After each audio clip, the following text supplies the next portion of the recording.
Hello दोस्तों, स्वागत है आपका मेरे यूट्यूब चैनल परीक्षा प्लान में। तो कैसी हैं आप लोग? आई होप अच्छे होंगे।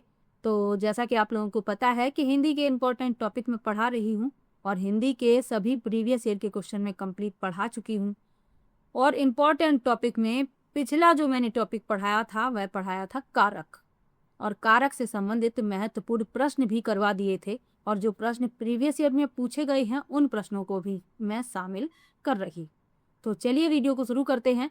आज का जो टॉपिक मैं लेकर आई हूँ इसका नाम है काल। काल यानी कि समय।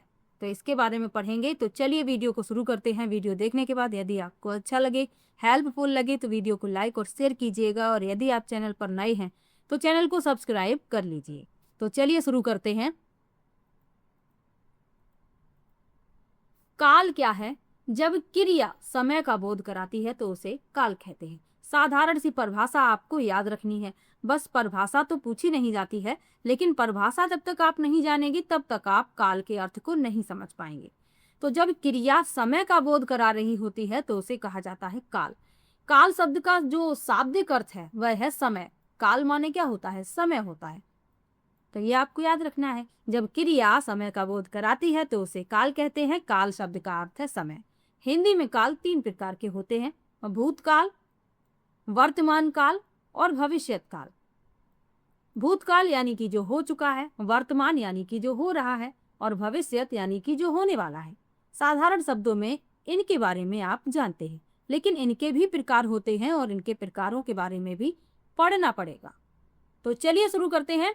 एक एक के बारे में डिटेल में पढ़ लेते हैं। सबसे पहले पढ़ेंगे भूतकाल के बारे में। भूतकाल यानी कि बीता हुआ समय। तो जब क्रिया बीते हुए समय का बोध कराती है उसे भूतकाल कहते हैं। इन वाक्यों के अंत में था, थी, थे या आ, ई, ए आदि आता है। तो था, थी, थे मिलेगा या आपको आ, ई, ए मिलेगा तो ये वाक्य कहलाएंगे भूतकाल के। जैसे वे पार्क में फुटबॉल खेल रहे थे, अशोक ने गाना गाया, तो ये भूतकाल के वाक्य हैं। अब भूतकाल के 6 भेद हैं। कौन कौन से? सामान्य भूतकाल, आसन्न भूतकाल, पूर्ण भूतकाल, अपूर्ण भूतकाल, संदिग्ध और हेतु हेतु मत। ये भूतकाल के 6 भेद आपको याद रखने हैं। आप लोग कहीं पर लिख लीजिए या इसका स्क्रीनशॉट ले लीजिए। चलिए आगे बढ़ते हैं। सबसे पहले सामान्य भूतकाल के बारे में जानेंगे। जो 6 भेद मैंने बताए हैं उन सब के बारे में एक एक करके डिटेल में पढ़ लीजिए। तो क्रिया के जिस रूप से बीते हुए समय में कार्य के होने का बोध हो, लेकिन कार्य के पूर्ण होने के निश्चित समय का ज्ञान न हो, उसे सामान्य भूतकाल कहते हैं। यानी कि बीते हुए समय में कार्य के होने का बोध तो हो रहा है, लेकिन कार्य के पूर्ण होने के निश्चित समय का ज्ञान नहीं हो रहा, तो वह कहलाता है सामान्य भूतकाल। लेकिन इससे यह पता नहीं चलता कि क्रिया अभी अभी हुई या कुछ देर पहले हुई, उसे सामान्य भूतकाल कहते हैं। यानी वाक्य से हमें ये नहीं पता चल पाता कि ये जो कार्य हुआ है, ये क्रिया हुई है, ये अभी की है या कुछ देर पहले की, तो ये कहलाता है सामान्य भूतकाल। जैसे राधा घर गई। अब इस वाक्य से ये तो पता चल रहा है कि राधा घर गई, लेकिन कब गई ये पता नहीं चल रहा। दूसरा वाक्य है अशोक ने गाना गाया, और तीसरा है मनोज ने पुस्तक पढ़ी। यानी कार्य के पूर्ण होने का निश्चित समय जो है वह ज्ञात नहीं होता है, तो ऐसा वाक्य कहलाता है सामान्य भूतकाल का वाक्य। चलिए आगे बढ़ते हैं। अगला प्रकार है आसन्न भूतकाल। तो क्रिया के जिस रूप से यह पता चले कि कार्य अभी अभी समाप्त हुआ, उसे आसन्न भूतकाल कहते हैं। यानी इससे क्या पता चलेगा कि जो क्रिया है वह अभी अभी हुई है, यानी कार्य जो है कुछ समय पहले ही समाप्त हुआ है। इसमें क्रिया की समाप्ति वर्तमान समय के बिल्कुल करीब होती है, यानी क्रिया जो है वर्तमान समय के बिल्कुल करीब दिखाई देती है। सामान्यतः भूतकाल की क्रिया के रूप के साथ है या है के योग से आसन्न भूतकाल रूप बन जाता है। जैसे राधा घर गई है, तो उदाहरण क्या है? जैसे राधा घर गई है।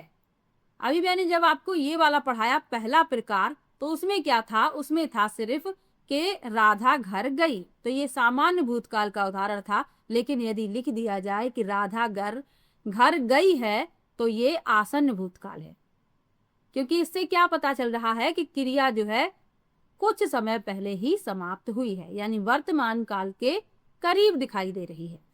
दूसरा है अशोक ने गाना गाया, मनोज ने पुस्तक पढ़ी है। अशोक ने गाना गाया और मनोज ने पुस्तक पढ़ी है, तो ये सभी आसन्न भूतकाल के उदाहरण हैं। चलिए आगे बढ़ते हैं। पूर्ण भूतकाल, अगला जो प्रकार है वह है पूर्ण भूतकाल। तो क्रिया का वह रूप जिससे यह स्पष्ट पता चलता है कि कार्य बीते हुए समय में बहुत पहले ही पूरा हो चुका था, तथा सामान्य भूतकाल की क्रिया के साथ था, थी, थे लगे रहते हैं, उसे पूर्ण भूतकाल कहते हैं। तो सिंपल सी बात आपको क्या याद रखनी है, था, थी, थे लगे हों जिसमें, वह कहलाएगा पूर्ण भूतकाल। जैसे राधा घर गई थी, अशोक ने गाना गाया था, मनोज ने पुस्तक पढ़ी थी, वे स्कूल गए थे। यानी कि इससे क्या पता चल रहा है कि कार्य जो है बीते हुए समय में बहुत पहले ही पूरा हो चुका था। चलिए आगे बढ़ते हैं।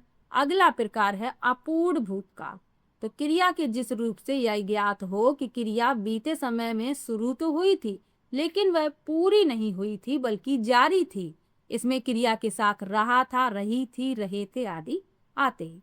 तो यही आपको याद रखना है, क्रिया के साथ क्या मिलेगा, रहा था, रही थी, रहे थे। तो आप समझ जाइए कि ये अपूर्ण भूतकाल का उदाहरण है। जैसे रेखा घर जा रही थी, सुभाष गाना गा रहा था, ताराचंद पुस्तक पढ़ रहा था, वे स्कूल जा रहे थे। यानी क्रिया बीते हुए समय में शुरू हुई है, लेकिन वह पूरी नहीं हुई थी बल्कि जारी थी। तो ऐसे वाक्य अपूर्ण भूतकाल के अंतर्गत आते हैं। अंत में आपको याद रखना है रहा था, रही थी, रहे थे। चलिए आगे बढ़ते हैं। अगला प्रकार है संदिग्ध भूतकाल। तो क्रिया के जिस रूप से बीते हुए समय में संदेह उत्पन्न हो जाता है। संदिग्ध का मतलब क्या होता है, संदेह। तो क्रिया के जिस रूप से बीते हुए समय में संदेह उत्पन्न हो जाता है, उसे संदिग्ध भूतकाल कहते हैं। सामान्य भूतकाल की क्रियाओं के साथ होगा, होगी, होंगे लगने से संदिग्ध भूतकाल बन जाता है। जैसे सीता खाना बना रही होगी, अब निश्चित पता ही नहीं है कि सीता खाना बना ही रही है। संदिग्ध यानी कि संदेह इसमें है कि सीता खाना बना रही होगी। कृष्ण जयपुर गया होगा, वे खाना बना रहे हैं। तो आपको याद रखना है होगा, होगी और होंगे लगने से संदिग्ध भूतकाल बन जाता है। चलिए आगे बढ़ते हैं। आखिरी जो है भूतकाल का प्रकार है हेतु हेतु मद भूतकाल। तो जब भूतकाल की क्रिया एक क्रिया दूसरी क्रिया पर निर्भर रहती है, तो इस रूप में दो क्रियाओं का होना आवश्यक है और क्रिया के साथ ता, ती, ते लगे रहते हैं, उसे हेतु हेतु मद भूतकाल कहते हैं। यानी कि एक क्रिया दूसरी क्रिया पर निर्भर रहती है। जैसे युद्ध होता तो गोलियां चलती, यदि महेश पढ़ता तो उत्तीर्ण हो जाता। तो इसमें क्रिया के साथ ता, ती, ते लगे रहते हैं, तो आप समझ जाएंगे कि ये हेतु हेतु मद भूतकाल है। चलिए आगे बढ़ते हैं। भूतकाल के जो 6 भेद थे वो आपको बता दिए हैं डिटेल में। काल का अगला प्रकार है वर्तमान काल। 3 प्रकार के काल आपको बताए, भूतकाल, वर्तमान काल और भविष्यत काल। तो भूतकाल पूरा पढ़ा दिया, अब वर्तमान काल के बारे में पढ़ लेते हैं। तो क्रिया का वह रूप जो वर्तमान समय का बोध कराती है, उसे वर्तमान काल कहते हैं। इनके वाक्यों के अंत में ता है, ती है, ते है, रहा है, रही है, रहे हैं आदि आता है। जैसे राम खेलता है, मैं पुस्तक पढ़ रहा, तो वर्तमान समय का बोध हो रहा है। वर्तमान काल के भेद कितने हैं? तो वर्तमान काल के 5 भेद हैं। कौन कौन से हैं? सामान्य वर्तमान काल, अपूर्ण वर्तमान काल, पूर्ण वर्तमान काल और संदिग्ध वर्तमान काल, और 5वां है संभाव्य वर्तमान काल। तो ये 5 भेद आपको याद रखने हैं। अब इनके बारे में एक एक करके डिटेल में पढ़ लेते हैं। वर्तमान काल में पहला प्रकार है सामान्य वर्तमान काल। तो क्रिया के जिस रूप से कार्य के वर्तमान समय में सामान्य रूप से होने का बोध हो, उसे सामान्य वर्तमान काल कहते हैं। इससे यह पता चलता है कि क्रिया वर्तमान में तो होती है, लेकिन यह निश्चित नहीं होता कि वह इसी समय हो रही है। यानी ये तो पता चलता है कि क्रिया वर्तमान में हो रही है, लेकिन निश्चित ये नहीं पता चलता कि वह इसी समय में हो रही है। क्रिया के साथ ता है, ती है, ते है आदि आते हैं। जैसे महेश पुस्तक पढ़ता है, पूजा गाना गाती है। तो आपको ये याद रखना है कि अंत में आपको क्या मिलेगा, ता है, ती है, ते है। चलिए आगे बढ़ते हैं। अगला प्रकार है अपूर्ण वर्तमान काल। तो क्रिया के जिस रूप से यह पता चले कि कार्य वर्तमान समय में जारी है और अभी समाप्त नहीं हुआ है, उसे अपूर्ण वर्तमान काल कहते हैं। इसे तत्कालिक वर्तमान भी कहते हैं। इस क्रिया के साथ रहा है, रही है, रहे हैं आदि आते हैं। तो साधारण सी बात आपको यही याद रखनी है कि अंत में आपको क्या मिलेगा, रहा है, रही है, रहे हैं। जैसे विनोद स्कूल जा रहा है, राधा खाना बना रही है, अशोक खेल रहा है। तो ये सभी अपूर्ण वर्तमान काल के उदाहरण। 2 प्रकार आपको बता दिए। तीसरा प्रकार है पूर्ण वर्तमान काल। इससे पता चलता है कि क्रिया अभी वर्तमान समय में ही पूरी हुई है। वाक्य के अंत में चुका है, चुकी है, या आ है, ई है, आता है। तो इसी तरीके के उदाहरण आपको आसन्न भूतकाल में मिलेंगे। तो इसे कभी कभी आसन्न भूतकाल भी कह दिया जाता है। तो पूर्ण वर्तमान काल के बारे में आपको याद रखना है कि इससे पता चलता है कि क्रिया अभी वर्तमान समय में ही पूरी हुई है। जैसे राम ने फल खाया है, या इसी को कह दिया जाए कि राम फल खा चुका है। चलिए आगे बढ़ते हैं। अगला प्रकार है संदिग्ध वर्तमान काल। तो जब क्रिया के वर्तमान काल में संदेह हो, उसे संदिग्ध वर्तमान काल कहते हैं। संदिग्ध का मतलब ही क्या होता है, संदेह। इसमें क्रिया के साथ ता, ती, ते के साथ होगा, होगी, होंगे का भी प्रयोग होता है। जैसे राम पत्र लिखता होगा। अब संदेह है, पता नहीं लिख रहा है कि नहीं। दूसरा है राधा गाना गाती होगी और रिंकू खेत में काम करता होगा। तो ये संदिग्ध वर्तमान काल होता है, यानी कि क्रिया के वर्तमान काल में संदेह होता है। याद रखिएगा। चलिए आगे बढ़ते हैं। अगला प्रकार है संभाव्य वर्तमान काल। तो संभाव्य वर्तमान काल वर्तमान समय में किसी कार्य के पूरे होने की संभावना या अनिश्चितता को दर्शाता है। इसमें क्रिया वर्तमान में शुरू तो हो चुकी होती है, लेकिन पूर्ण हुई है या नहीं यह स्पष्ट नहीं होता। यानी क्रिया वर्तमान में शुरू हो चुकी है, कार्य चल रहा है, लेकिन खत्म हुई है कि नहीं ये स्पष्ट नहीं हो पाता है। केवल होने का अंदेशा होता है। अंत में प्रायः हो, होगा, शायद, संभव जैसे शब्द आते हैं। तो याद रखिए, संभाव्य वर्तमान काल में जो क्रिया होती है ये शुरू हो जाती है, लेकिन पूर्ण हुई कि नहीं ये स्पष्ट नहीं हो पाता है, केवल अंदेशा होता है। और अंत में क्या मिलेगा आपको, हो, होगा, शायद, संभव जैसे शब्द आपको मिल जाएंगे। अंत में हो, होगा और शायद और संभव जैसे शब्द भी वाक्य में मिल सकते हैं। जैसे वह आया हो, शायद वे जा रहे हों, संभव है उसने खाना खा लिया हो। तो ये संभाव्य वर्तमान काल के उदाहरण हैं। चलिए आगे बढ़ते हैं। काल का तीसरा प्रकार है भविष्यत काल। तो क्रिया का वह रूप जो आने वाले समय का बोध कराता है भविष्यत काल कहलाता है। इनके वाक्यों के अंत में गा, गी, गे आदि आता है। जैसे अशोक प्रतियोगिता में भाग लेगा, यानी भविष्य में प्रतियोगिता होगी तो अशोक उसमें भाग लेगा। वह पढ़ेगा,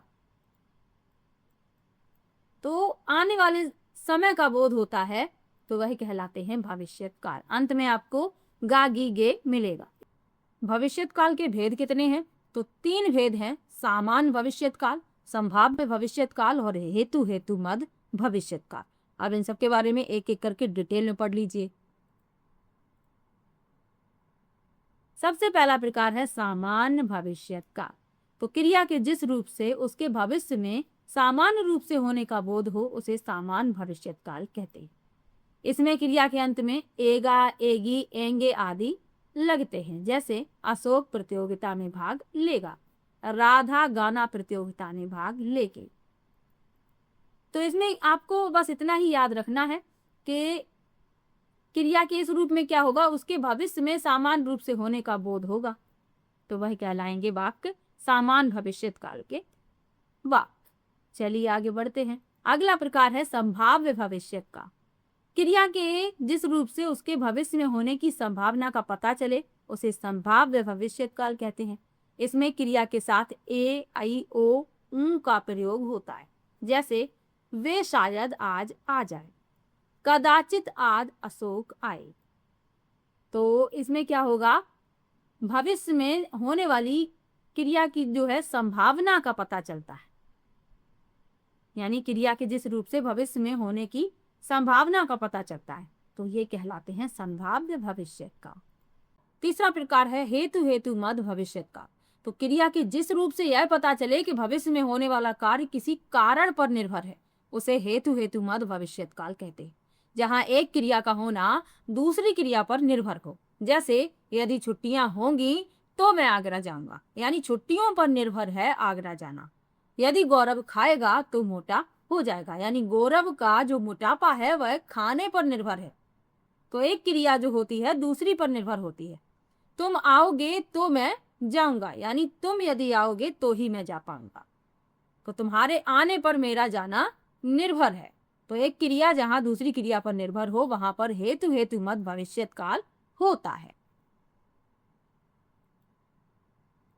तो आप लोगों को कहीं पर डाउट हो तो आप कमेंट बॉक्स में जरूर लिखिएगा। पिछले वीडियो में मोस्ट इंपॉर्टेंट टॉपिक मैंने आपको पढ़ाया था कारक, और आप लोगों ने वो वीडियो ज्यादा देखी भी नहीं। अभी समय है आप लोगों के पास, ये सभी इंपॉर्टेंट टॉपिक पढ़ लीजिए। हो सकता है कि फिर वीडियो आपको ढूंढने से ना मिले, समय रहते पढ़ लीजिए तो आप लोगों को लाभ मिलेगा। चलिए मिलते हैं नेक्स्ट वीडियो में। वीडियो कैसा लगा कमेंट में जरूर बताइए, वीडियो को लाइक कीजिए, चैनल को सब्सक्राइब कर लीजिए। मिलते हैं नेक्स्ट वीडियो में, तब तक के लिए बाय बाय।